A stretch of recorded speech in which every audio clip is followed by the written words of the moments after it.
I'm not leaving. I'm not leaving.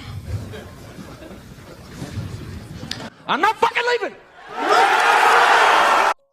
Utah Jazz fans, guess what? I also got a haircut, but visiting my folks, weird setup. But either way, the Utah Jazz plan on keeping Lauri Markkanen and Jordan Clarkson. This team is not rebuilding. This team is not working for Vic. This is not a tank.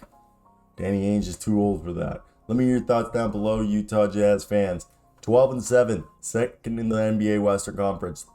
You know, they got the 6th best offense, the 19th best defense, got the 8th best net rating in the NBA, 10th best pace, okay? 3rd best scoring offense in the NBA, led by Wonderkin, Will Hardy. Now, let's talk about it. And first off, Lauri's dropping 22.5, front runner for most improved player. Jordan Clarkson's, averaging 19 efficiently. Then you got yourself Mike Conley, Kelly Olynyk, Malik Beasley, and Colin Sexton. It's been fun, and I think it's gonna be a very fun game to watch, and I think it'll be awesome. So right now, when you look at this situation, so this is coming from Jake Fischer of Yahoo Sports. The Utah Jazz have so far intended their plan to keep Lauri Markkanen and Jordan Clarkson out of trade talks. Sources tell Jake Fischer of Yahoo Sports. While the Jazz also maintain a high asking price for Jarred Vanderbilt, Malik Beasley, Mike Conley, and Kelly Olynyk, they would be available for trade before the deadline. The Jazz have interest in trading for John Collins, but a scenario where they actually acquire him is considered low. The Atlanta Hawks approached the Utah Jazz recently for a trade regarding a John Collins swap for Lauri Markkanen, and the Utah Jazz just hung up the phone. They're just like, what do you guys think this is? Okay, nothing against John Collins as a basketball player. It's just Lauri Markkanen's looking like a cornerstone. So yeah, that means if I had to choose someone who's most likely to get traded, I don't know if Kelly Olynyk gets traded, but I could see Beasley getting traded. I know a lot of teams want Jarred Vanderbilt. And the reason why Jarred Vanderbilt might be traded is Utah might not want to pay to re-sign him. So he might just walk in free agency, and they're probably thinking, hey, it's in our best interest probably to trade him right now so we can get some value for him because he's going to walk in free agency.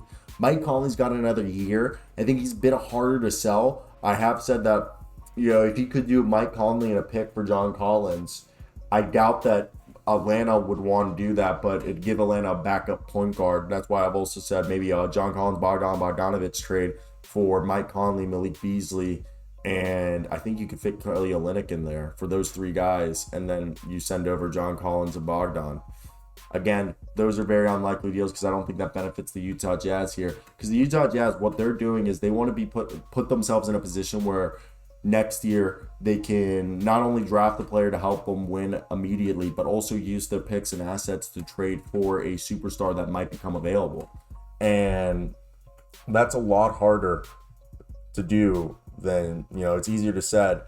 And I think it's definitely something really, really interesting. We'll see how it goes as the season progresses. But yeah, that's definitely where I want to hear your guys' thoughts. If you're a Utah Jazz fan, now that we're not trading Lauri or Jordan, who would you want to move? Because Walker Kessler's a good cat. We don't see Ochai at all. So that's one of the reasons.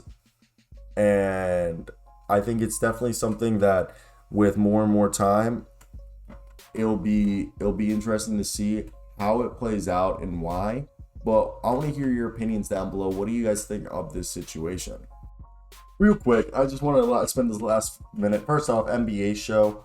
Go check it out. Link in the description. Daily NBA show. This week's been a little bit hectic because of Thanksgiving. Last month has been hectic. The show's been a bit hectic, but we're still going basically every day. Ain't ever going to stop. But what do you guys think of the little clip I made in the video? Shitty editing, guys. I'm doing it off my MacBook. I don't have the iMac. I couldn't be in the studio. But hey, that's how I feel like Utah Jazz fans are right now. Plus, you gotta love the Wolf of Wall Street. Over the years, my love for the Wolf of Wall Street has dissipated because it's like everyone and their mother likes that movie. So it's just like an okay movie. But either way, guys, the Utah Jazz, the Wolf of Wall Street, Danny Ainge himself. That man's a dog. But yeah, either way, hope you guys did enjoy today's video. I'm gonna head out. Shout out Zig Ziglar on selling. Great book. How to sell in the 90s. Bye.